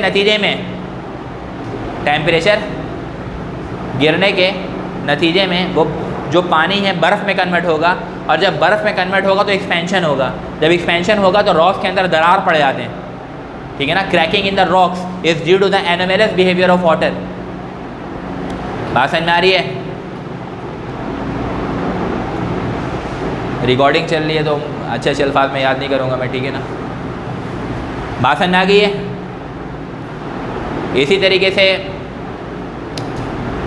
जो क्रैक्स वगैरह आते हैं चट्टानों में, ठीक है, वो किसकी वजह कर आ रहे होते हैं? एक्चुअली में वो इसी की वजह कर आ रहे होते हैं। बारिश की वजह कर पानी जाके जम गया, सर्दी के दिनों में टेम्परेचर गिरा, बर्फ़ बनी तो आपको ये बात पता है एक्सपेंशन होगा तो उसको जगह चाहिए, वो जगह बनाएगा तो क्रैक प्रोड्यूस कर देगा। ठीक है ना? तो ये इन सारी चीज़ों को जो आप सुन रहे हैं इससे बहुत सारे एमसीक्यूज़ बनते हैं। अगर याद रखेंगे कहानी को, अभी जो मैंने आपको एनोमेलस बिहेवियर बताया है इसमें बहुत सारे मैंने एमसीक्यूज़ आपको बताए। वाटर कब बनना शुरू होता है, डेंसिटी कितनी होती है वाटर की, ठीक है ना, मैक्सिमम टेम्परेचर कितना होता है, मैक्सिमम डेंसिटी कितनी होती है, एनोमेलस बिहेवियर कैसे होता है, एक्वेटिक एनिमल्स कैसे सर्वाइव कर रहे होते हैं, किसकी वजह कर सर्वाइव कर रहे होते हैं, बर्स्टिंग ऑफ जो पाइप है, ठीक है ना, वो किसकी वजह कर प्रोड्यूस हो रहा है। ठीक है? तो ये सारी बहुत सारी बातें जो है वो यहाँ से एमसीक्यूज़ जनरेट करते हैं। ठीक है ना? तो कन्वेक्शन के बारे में बात कर रहे थे हम। कन्वेक्शन में हीट ट्रांसफ़र हो रहा होता है एक जगह से दूसरी जगह, लेकिन मॉलिक्यूल की पोजीशन चेंज हो रही होती है और साथ में मीडियम भी चाहिए होता है। कन्वेक्शन है, कन्वेक्शन किसके अंदर हो सकता है? फ्लूइड के अंदर। आप कहीं पर बैठे हुए, वहाँ पे गर्म इलाका है, हवा चली, आपको ठंडक महसूस हुई, this is called the convection. कौन सा अमल हुआ ये? कन्वेक्शन। ठीक है ना? बाद में ऐसा होता है किचन के अंदर लोग खाना पका रहे हैं, किचन का टेम्परेचर नॉर्मली गर्म होता है, सही है, लेकिन सामने एक खिड़की है तो वहाँ से हवा आई, तो कौन सा अमल हुआ? कन्वेक्शन का अमल हुआ। आपको ठंडक महसूस हुई, हीट ट्रांसफ़र हुआ एक जगह से दूसरी जगह, तो कौन सा अमल हुआ? कन्वेक्शन का अमल हुआ। उसके बाद अगर हम बात करते हैं रेडिएशन की, व्हाट इज रेडिएशन? तापकारी, in which heat is transfer from a luminous body. जैसे इस बल्ब से क्या हो रहा है? रेडिएशन का अमल, तापकारी हो रही है। ठीक है ना? इस बल्ब से क्या हो रहा है? रेडिएशन। सूरज, sun is a source of light which produces a radiation. तो रेडिएशन के लिए सबसे पहली बात हमें एक चाहिए होता है ल्यूमिनस ऑब्जेक्ट, चमकता हुआ नूरानी ऑब्जेक्ट। जिस तरीके से सन है एक चमकता हुआ ऑब्जेक्ट है, एक नूरानी ऑब्जेक्ट है जिससे रोशनी निकलकर हमारे तक पहुंच रही होती, पहली बात। और दूसरी बात इंपॉर्टेंट क्या है? For the process of radiation there is no medium required, as we know that lights are electromagnetic in nature according to the Maxwell's electromagnetic wave theory of light. Light is electromagnetic in nature. अगर light electromagnetic nature है तो उसको travel करने के लिए कोई medium की requirement नहीं होती। तो अगर रेडिएशन का अमल है कहीं पर तो ये बात याद रखेंगे कि it is a process of heat transfer from one position to the another position, as we can see it in the daily routine life that the light is daily transfer from sun to the earth and there is no medium required for the heat transfer, that is called the radiation. इसको हम radiation का अमल कह रहे होते हैं। बात clear है ये? तो कंडक्शन, कन्वेक्शन, रेडिएशन ये बहुत एक इंपॉर्टेंट टर्म है। ठीक है ना? फर्स्ट कर लेते, मेरे पास एक चाय की प्याली है, चाय की कप है, मैंने यहाँ पे रखा, ये मेटल का बना हुआ है। ये किसका बना हुआ है? सब अभी प्लास्टिक है, मैंने बोला मेटल का बना हुआ है, मैंने यहाँ पे रख दिया। तो मैं आपसे पूछता हूँ, बताइए हीट ट्रांसफ़र कौन कौन से अमल से हो सकता है? कौन सा अमल हो रहा है इसमें हीट ट्रांसफ़र का? कंडक्शन, कन्वेक्शन या रेडिएशन? कौन सा अमल? कंडक्शन। सबसे पहली बात तो आपका जो नीचे वाला जो जिस पे आपने रखा है मेज़ के ऊपर जो मेटल का बना वो गर्म हो जाएगा, कंडक्शन हो गया। ठीक है? कंडक्शन हुआ ना? हाँ। और उसमें से जो फ्लेम निकल रहा है चाय में से, कन्वेक्शन हुआ, वो गर्म हवा आ रही है ऊपर की तरफ, वो कन्वेक्शन है ना। यानी और चाय के रीजन पे जब आप हाथ यूँ करके रखेंगे, अभी बिल्कुल आपने चाय की प्याली पे टच नहीं किया, टच करेंगे तो गर्म लगेगा, थोड़ा सा दूर करके रखा हुआ है तो आपको एक गर्माहट महसूस होगी, that is called the radiation. तो उसका मतलब हीट ट्रांसफर तीनों तरीके से हो रहा है वहाँ पे, कंडक्शन का अमल भी हो रहा है, कन्वेक्शन भी हो रहा है, रेडिएशन भी हो रहा है, ठीक है ना। घर में चूल्हा जलाया गया दूध बॉयल करने के लिए, तो जो आपका नोब है, ठीक है ना, चूल्हे का, वो मेटल का बना हुआ है, तो उसके अंदर क्या हो रहा है, कंडक्शन, ठीक है। आप खड़े में आपको गर्मी लगना शुरू हो गई, कन्वेक्शन, ठीक है ना। मैंने आपको अभी एक एग्जाम्पल दे के बताई थी कि सामने खिड़की है, वहाँ से हवा चल करके आई, आपको गर्मी पहले लग रही थी, बाहर से ठंडी हवा आई, ठीक है ना, ठंडी हवा आई, ठीक है, लेकिन क्या हुआ कि वो फ्लेम से गुजरी, कहाँ से गुजरी, तो वो ठंडी हवा क्या हो जाएगी, गर्म, फिर आपको लगी तो आपको गर्माहट महसूस होगी, तो ये भी कन्वेक्शन है, ये भी क्या है, जिसमें हीट ट्रांसफर हो रही है एक जगह से दूसरी जगह by changing the position of molecule. Air के मॉलिक्यूल की पोजीशन क्या हो रही है, चेंज हो रही है, तो वो भी कन्वेक्शन है, ठीक है ना। और रेडिएशन, आप खड़े में चूल्हे के सामने आपको बार बार तापकारी महसूस हो रही है, गर्माहट महसूस हो रही है चूल्हे की डायरेक्ट, तो that is called the radiation. तो इसको इस तरीके से याद रखना है, सिर्फ ये याद नहीं रखना है कि कंडक्शन में ये होता है, मीडियम चाहिए होता है, और हीट ट्रांसफर करने के लिए मॉलिक्यूल की पोजीशन कभी चेंज होती है कभी नहीं होती, ये याद नहीं रखेंगे, एग्जाम्पल भी याद रखेंगे कि कैसे कंडक्शन, कन्वेक्शन और रेडिएशन का अमल हो रहा होता है। बात की ले रही है। इसके बाद आ रहे थे assumption of kinetic molecular theory of gas. What are the basic assumptions. Kinetic molecular theory of gas की जब हम बात करते हैं तो सॉलिड के लिए, लिक्विड के लिए, गैस के लिए, तीनों के लिए हम काइनेटिक मॉलिक्यूलर थ्योरी देते हैं। What is kinetic molecular theory. Kinetic के माने मोशन, मॉलिक्यूल, मॉलिक्यूलर के माने मॉलिक्यूल से निकला है, और नज़रिया, थ्योरी के माने नज़रिया, मतलब सॉलिड का, लिक्विड का, गैस का, उनके मॉलिक्यूल के मूवमेंट के हिसाब से क्या नज़रिया है। जैसे आपको पता है सॉलिड के मॉलिक्यूल क्या करते हैं, वाइब्रेट। सॉलिड के मॉलिक्यूल क्या करते हैं, स्टेशनरी नहीं होते, क्या करते हैं, वाइब्रेट। उनके मॉलिक्यूल फ्लैटली क्या होते हैं, कॉम्पैक्ट, गैप नहीं होता उनके अंदर, तो उनके दरमियान मूवमेंट ज़्यादा नहीं हो सकती कभी भी। अगर हम लिक्विड की बात करते हैं तो लिक्विड में जो गैप होता है वो सॉलिड के मुकाबले में ज़्यादा है, उनके मॉलिक्यूल मूव करते हैं, ब्राउनियन मोशन पाया जाता है उनके अंदर। रॉबर्ट ब्राउन ने ये बात बताई थी, सही है ना। गैप ज़्यादा है तो मूवमेंट होगी। अगर आप यूनिवर्सल लॉ ऑफ ग्रेविटेशन उठा करके देखें, every body in the universe attracts every other body with a force which is directly proportional to the product of their masses and inversely proportional to the square of the distance between their centre. तो ये बताता है कि दो masses के दरमियान हमेशा directly proportion होता है फोर्स के साथ, और डिस्टेंस के साथ हमेशा इनवर्सली प्रोपोर्शनल का रिलेशन होता है। मतलब डिस्टेंस कम तो फोर्स ऑफ अट्रैक्शन ज़्यादा, तो सॉलिड के अंदर फोर्स ऑफ अट्रैक्शन ज़्यादा होती है, लिक्विड में उससे कम, गैसेज में सबसे कम। और गैसेज में सबसे कम होने की वजह क्या है, सेपरेशन ज़्यादा है, एक मॉलिक्यूल यहाँ पे एक वहाँ पर, डिस्टेंस ज़्यादा हो गया, फोर्स ऑफ अट्रैक्शन कम हो गया, है ना। तो काइनेटिक मॉलिक्यूलर थ्योरी में हम with respect to the movement of molecule के लिहाज से बात कर रहे होते हैं। तो हम जो पढ़ रहे हैं वो kinetic molecular theory of gas है। तो उसमें एक बात क्या लिखी हुई है, सबसे पहला असम्पशन लिखा हुआ है, temperature of the molecule is directly proportional to the kinetic energy. जितनी ज़्यादा काइनेटिक एनर्जी होगी मॉलिक्यूल की, उतना ज़्यादा उसका टेम्परेचर होगा, पहला असम्पशन। सेकंड बात लिखी हुई है, there is approximately 3 exponent 25 number of molecules exists in a cubic metre. 1 cubic metre में जो मॉलिक्यूल की तादाद होती है, 1 क्यूबिक मीटर में, वो कितनी होती है, 3 एक्सपोनेंट 25 नंबर ऑफ मॉलिक्यूल्स। ये बुक में ये बात लिखी हुई है एज इट इज़, वो बात मैंने यहाँ पे लिखी है। There are 3 exponent 25 number of molecules, ठीक है ना, are present in a cubic metre. 1 cubic metre में जो मॉलिक्यूल की तादाद है वो कितनी, 3 एक्सपोनेंट 25 नंबर ऑफ मॉलिक्यूल्स, ठीक है ना। अब मॉलिक्यूल की तादाद बहुत छोटी होती है, अगर उसका साइज़ हम देखें तो बहुत छोटा है, 3 एक्सपोनेंट 25 बहुत ज़्यादा है, लेकिन साइज़ बहुत छोटा है। अगर मैं बोलूँ कि 3 एक्सपोनेंट 25 नंबर ऑफ एटम्स, वो तो सुई के नोक पर आ जाएंगे। बात समझ में आ रही है। उसके बाद क्या लिखा हुआ है, shape of molecule is considered as sphere and size of diameter is about 3 exponent -14 metre. जो गैसेस के मॉलिक्यूल हैं उनका शेप कैसा कंसीडर किया गया है, स्फेरिकल, और उसका डायमीटर, मॉलिक्यूल का डायमीटर कितना कंसीडर किया गया, 3 एक्सपोनेंट -14 मीटर, ठीक है ना। उसके बाद they collide with each other and with the wall of container and the collision between them is perfectly elastic. ये खुद भी टकराते हैं और वॉल के कंटेनर के साथ भी टकराते हैं, और इनका कोलिजन जो होता है वो कैसा होता है, perfectly elastic collision. What is elastic collision, in which both the kinetic energy and momentum are remain conserve before and after the collision, ठीक है ना।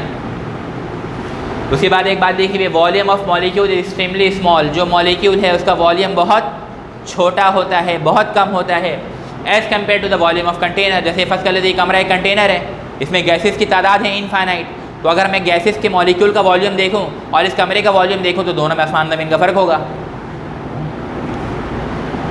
Newtonian mechanics is applicable, Newton के लॉज ऑफ मोशन, न्यूटन की जो mechanics है वो applicable होगी इनके मोशन के ऊपर, गैसेस के मूवमेंट के ऊपर न्यूटन के लॉज जो है एप्लीकेबल है।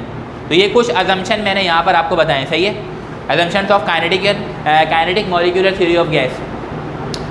इसके बाद जब हम गैस की बात करते हैं तो रियल गैस भी है, आइडियल गैस भी है, ठीक है ना, real gases and ideal gas, इसको भी ज़रा तरीके से देख लेंगे।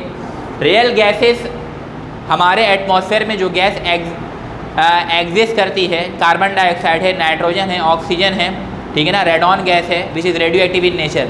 अल्लाह ताला ने हमारे एटमॉस्फेयर में रेडॉन गैस भी रखा हुआ है, रेडियो एक्टिव इन नेचर है वो, लेकिन बहुत कम मिकदार में मौजूद है, लेकिन है, ठीक है ना। तो रियल गैसेस की एग्जाम्पल मैंने आपको बताई, आइडियल गैसेस की एग्जाम्पल नहीं है, एग्जिस्ट नहीं करता यूनिवर्स के अंदर, आइडियल कंडीशन है ही नहीं इस कायनात के अंदर, सही है ना। तो रियल गैसेस की जो सबसे पहली पहचान है क्या है, फोर्स ऑफ अट्रैक्शन एग्जिस्ट करेगा दो मॉलिक्यूल के दरमियान। क्या एग्जिस्ट करेगा, फोर्स ऑफ, कार्बन डाइऑक्साइड के दो मॉलिक्यूल है, फोर्स ऑफ अट्रैक्शन होगा, डिस्टेंस कम होगा तो अट्रैक्शन ज़्यादा हो जाएगा, तो फोर्स ऑफ अट्रैक्शन कम हो जाएगी यूनिवर्सल लॉ ऑफ ग्रेविटेशन को पढ़ते हुए। और अगर इसकी बात करें आइडियल गैस की, no force of attraction life, ideal gas में फोर्स ऑफ अट्रैक्शन एग्जिस्ट नहीं करता। क्यों नहीं करता, चूँकि एक मॉलिक्यूल यहाँ पर है तो एक मॉलिक्यूल लांडी में है, बात समझ में आ रही है, एक मॉलिक्यूल गुलशन इकबाल में तो एक मॉलिक्यूल,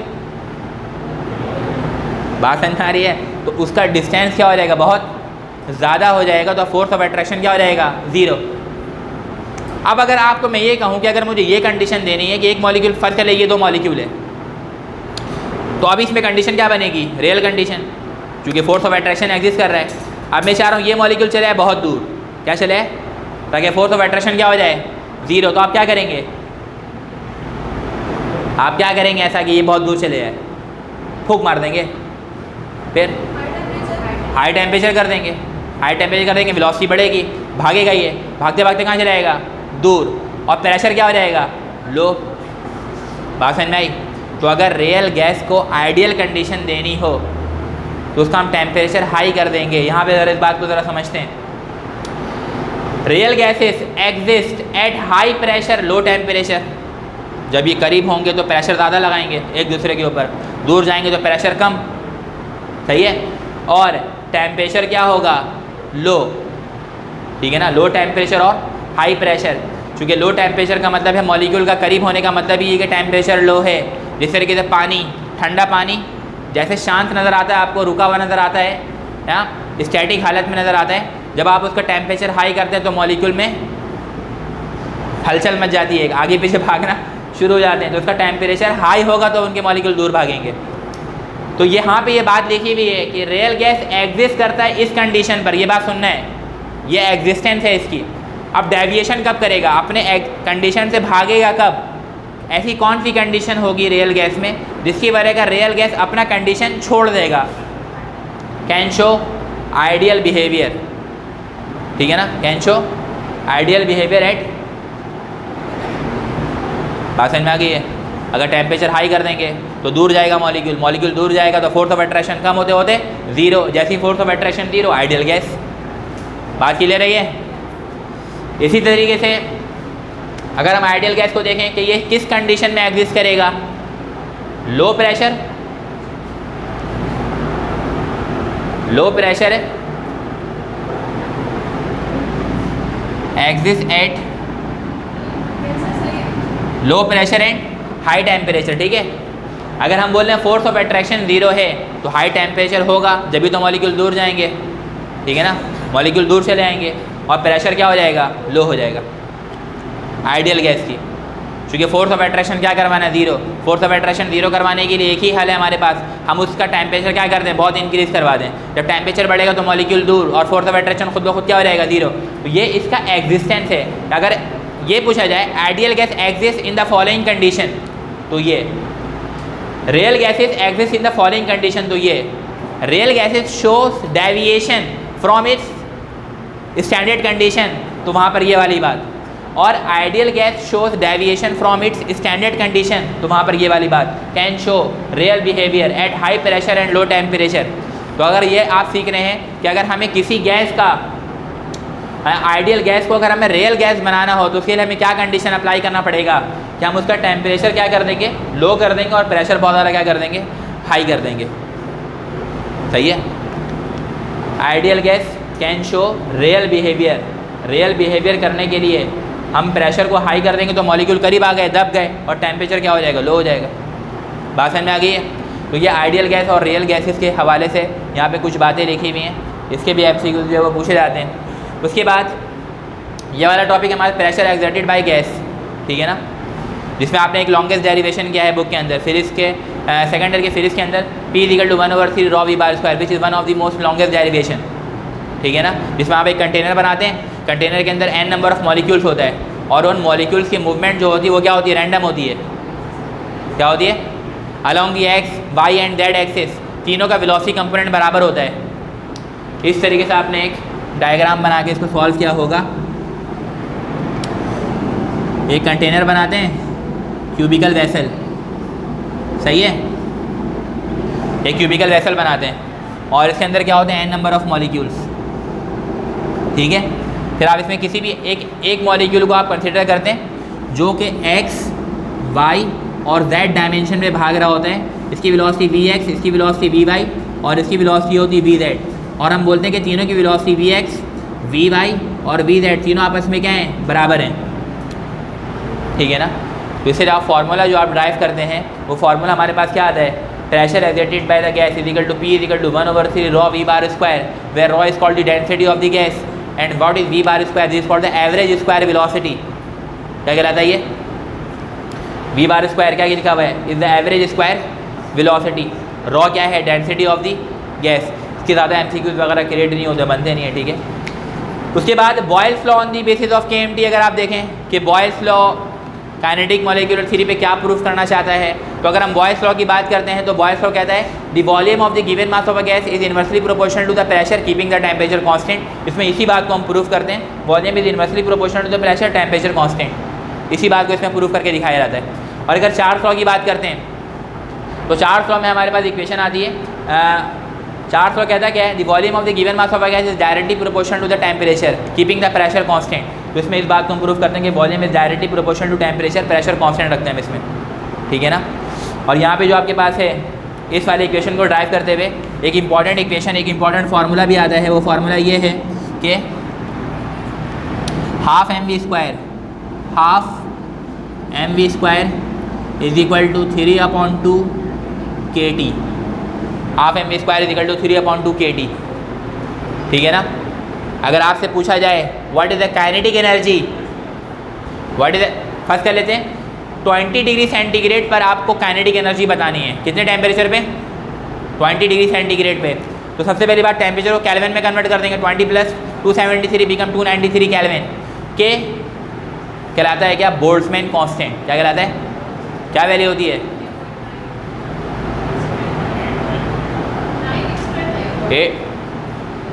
क्या वैल्यू होती है, बोल्ट्जमैन कांस्टेंट को हासिल करने का तरीका क्या है, अगर आप भूल जाएं याद रखिएगा, के बराबर होता R divide by N A, R divide by R की जगह 6, 8.314 R की जगह, और एन ए की जगह एवोगाड्रो नंबर 6.02 एक्सपोनेंट 23 होता है ये। इसको डिवाइड करके बताओ कितना आ रहा है, डिवाइड करके बताओ,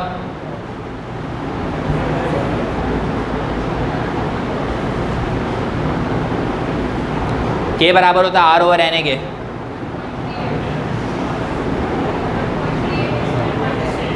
(1.38 exponent -23 joule per molecule kelvin. बात समझ में आई है। अगर हम बात करेंगे, देखो R की यूनिट, R की वैल्यू क्या है, 8.314, R की यूनिट क्या होती है, जूल पर मोल केल्विन, क्या होता है। लेकिन K जो कि बोल्ट्जमैन कांस्टेंट है, इसकी यूनिट क्या होती है, जूल पर मॉलिक्यूल केल्विन।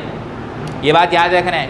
अगर आपको वैल्यू याद है और यूनिट नहीं याद है, फर्स्ट कर लेते हैं MCQs में आ गया तो किस में टिक लगाएंगे, joule per molecule Kelvin, where K is called the Boltzmann constant 1.38 exponent -23 joule per molecule kelvin.